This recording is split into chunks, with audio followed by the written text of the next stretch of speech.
सुप्रभात बच्चों। बेटा आशा है आप सब लोग ठीक हैं और खूब अच्छे से अपना ध्यान रख रहे हैं और खूब अच्छे से पढ़ाई भी कर रहे हैं। बेटा पिछले ट्यूटोरियल में मैंने आपको अपठित गद्यांश भेजा था और मैंने आपको बताया था कि अपठित गद्यांश का मतलब है ऐसा पैराग्राफ जो हमने पहले कभी नहीं पढ़ा हुआ। हमें एक पैराग्राफ दिया जाता है और उससे रिलेटेड हमें क्वेश्चंस दिए जाते हैं। हमने पैरा पढ़कर उन क्वेश्चंस के आंसर्स लिखने होते हैं, है ना। आज बेटा हम करने जा रहे हैं पठित गद्यांश। अब पठित गद्यांश का क्या मतलब है? पठित का मतलब है पढ़ा हुआ, गद्यांश मतलब कॉम्प्रिहेंशन। ऐसा कॉम्प्रिहेंशन जो हम पहले पढ़ चुके हैं, यानी कि हमारे चैप्टर्स, पढ़े हुए चैप्टर में से कॉम्प्रिहेंशन दिया जाएगा, उसके क्वेश्चंस दिए जाएंगे और आपने उसे पढ़कर उन क्वेश्चंस के आंसर्स लिखने हैं। ओके बेटा, ये बात मैंने आपसे पहले भी कही थी और अब फिर कह रही हूँ कि आपने इन प्रश्नों के उत्तर वन वर्ड में नहीं लिखने हैं। ओके, अगर आपको एमसीक्यूज दिए हुए हैं तो आपने एमसीक्यू का उसका नंबर लिखना है और आगे उसका आंसर लिखना है। ओके, और अगर एमसीक्यूज में नहीं है, सिंपली क्वेश्चंस पूछे हुए हैं, तो आप वन वर्ड नहीं लिखेंगे, आप पूरा उत्तर लिखेंगे। ओके, आज बेटा हम आपकी बुक में जो पाठ है समझदार धवल, उसमें से पठित गद्यांश पढ़ेंगे। पेज नंबर 59 ऐसे लिख लीजिए, अपनी बुक्स निकाल लीजिए बेटा, कॉपीज निकाल लीजिए और मेरे साथ साथ काम करना शुरू कीजिए। सबसे पहले आप इंडेक्स में लिखेंगे पठित गद्यांश। ओके, फिर उसके बाद कॉपी खोलिए, ये सारा लिखिए, दिनांक लिखिए, दिन लिखिए, अपठित गद्यांश और पृष्ठ 59। ओके, इसका बेटा हम फर्स्ट पेज पर ही ले रहे हैं पैराग्राफ। मैंने आपसे पिछली बार भी कहा था कि हम पहले दो शब्द लिखकर डैश डैश लिखकर आगे के शब्द लिखेंगे। ओके, अब जैसे मैं यहाँ पर शुरू कर रही हूँ, धवल कक्षा, यानी कि हमने यहाँ से शुरू किया, ऊपर की लाइन से यहाँ से ही हमने शुरू कर दिया है। धवल कक्षा डैश डैश डैश डैश देखने लगा।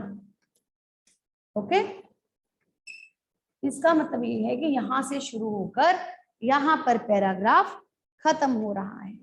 ओके, पढ़ना शुरू करते हैं। धवल कक्षा 1 का छात्र है, वह बहुत समझदार बालक है, वह रोजाना स्कूल जाता है, वह समय से पहले स्कूल पहुंचता है, उसके घर और स्कूल के बीच में रेलगाड़ी की पटरी आती है। एक दिन की बात है, वह कूदता फांदता स्कूल जा रहा था, तभी उसकी नजर टूटी पटरी पर पड़ी। धवल पहले तो घबरा गया, फिर इधर उधर देखने लगा। ओके, इसके क्वेश्चंस देख रहे हैं हम। सबसे पहला प्रश्न है, आप ऐसे प्रश्न लिखेंगे और उसके बाद उत्तर। ओके, पहला प्रश्न है, धवल कैसा बालक है? धवल कैसा बालक है? अब इसका आंसर हमें गद्यांश में से मिलेगा। पढ़ना शुरू करते हैं दोबारा से गद्यांश। धवल कक्षा 1 का छात्र है, वह बहुत समझदार बालक है। यहीं पर हमें इसका उत्तर मिल गया। वह कैसा बालक है? वह बहुत समझदार बालक है। तो हम क्या लिखेंगे? धवल बहुत समझदार बालक है। ओके, वन वर्ड नहीं लिखना। धवल कैसा बालक है? समझदार। ऐसा नहीं लिखना है, ठीक है। पूरा उत्तर लिखेंगे, धवल बहुत समझदार बालक है। Okay, next question is,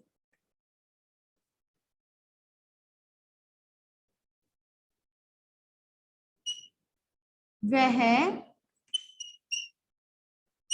school कैसे जा रहा था।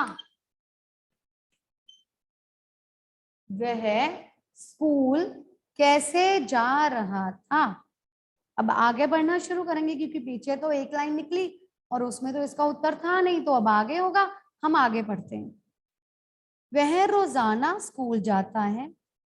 वह समय से पहले स्कूल पहुंचता है। उसके घर और स्कूल के बीच में रेलगाड़ी की पटरी आती है। एक दिन की बात है, वह कूदता फांदता स्कूल जा रहा था।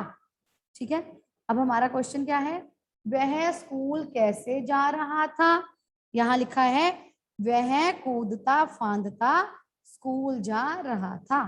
तो उत्तर क्या है कि धवल कूदता फांदता स्कूल जा रहा था।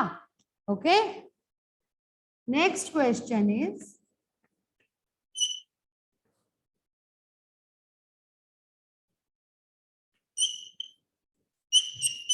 धवल की नजर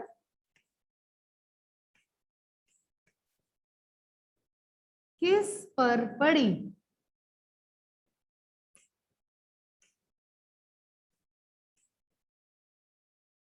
धवल की नजर किस पर पड़ी। आगे पढ़ते हैं। तभी उसकी नजर टूटी पटरी पर पड़ी। ठीक है, उसकी नजर किस पर पड़ी, धवल की नजर टूटी पटरी पर पड़ी। ओके, नेक्स्ट क्वेश्चन,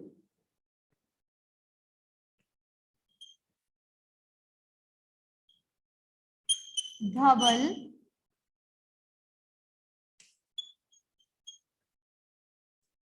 धवल कौन सी कक्षा में पढ़ता है।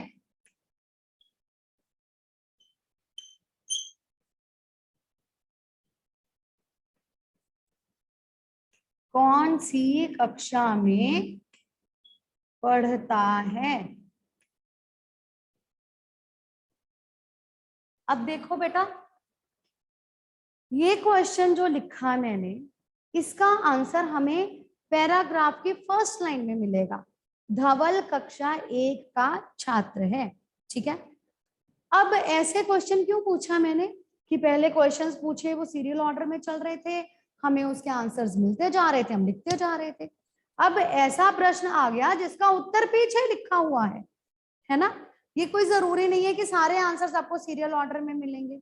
इसका कारण क्या है, पठित गद्यांश या कॉम्प्रीहेंशन, इसका ऑब्जेक्टिव क्या होता है कि आप रीडिंग करें, रीड करके प्रश्नों के उत्तर दें।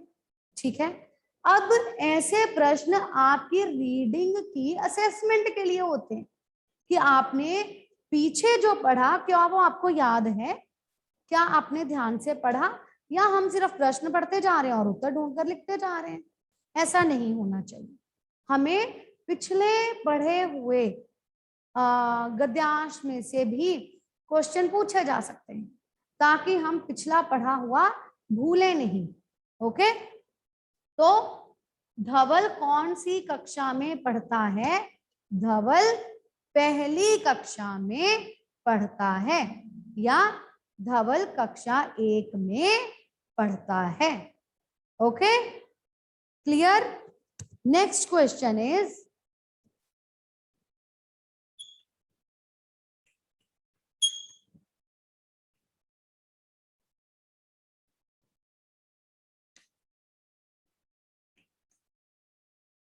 जब धवल ने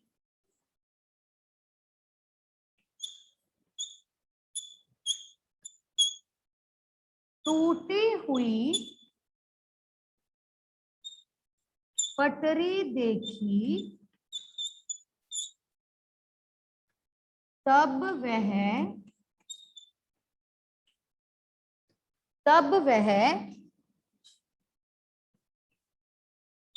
क्या करने लगा? जब धवल ने टूटी हुई पटरी देखी तब वह क्या करने लगा? अब हमने टूटी हुई पटरी तक पढ़ा था ना कि उसने टूटी हुई पटरी देखी। आगे पढ़ते हैं। धवल पहले तो घबरा गया, फिर इधर उधर देखने लगा। अब देखो, देखने लगा तक हमारा पैराग्राफ खत्म हो जाता है ना। इसका मतलब यही इसका उत्तर है। जब धवल ने टूटी हुई पटरी देखी तब वह क्या करने लगा, तो उत्तर क्या होगा? धवल पहले तो घबरा गया, फिर इधर उधर देखने लगा। तो हम उत्तर लिखेंगे, जब धवल ने टूटी हुई पटरी देखी तब वह पहले घबरा गया, फिर इधर उधर देखने लगा। ओके, इस तरह से बेटा आपने पठित गद्यांश हल करना है। पैराग्राफ को बहुत ध्यान से पढ़ना है, फिर क्वेश्चंस पढ़ने हैं और उन क्वेश्चंस के आंसर्स ढूंढते जाना है और लिखते जाना है। एक और बात का बेटा आप ध्यान रखेंगे, पठित गद्यांश हमारे पढ़े हुए पाठ में से होता है। हमें पाठ आता है, हमें उसकी पूरी जानकारी है। अपनी उस जानकारी के आधार पर आप प्रश्नों के उत्तर नहीं लिखेंगे। ओके, क्योंकि हो सकता है कि जो आपने उत्तर लिखा वो उस पैराग्राफ में ना दिया हो। पठित गद्यांश का मतलब है जितना पैरा आपको दिया है उतने पैराग्राफ में से ढूंढकर ही आपने उत्तर लिखने हैं। आपको जो आता है वो अपने आप नहीं लिखते जाना। ओके, ठीक से पैराग्राफ पढ़कर ठीक से आप प्रश्नों के उत्तर लिखेंगे। इसे भी ध्यान से अपनी कॉपी में कीजिएगा। ओके, थैंक यू बेटा।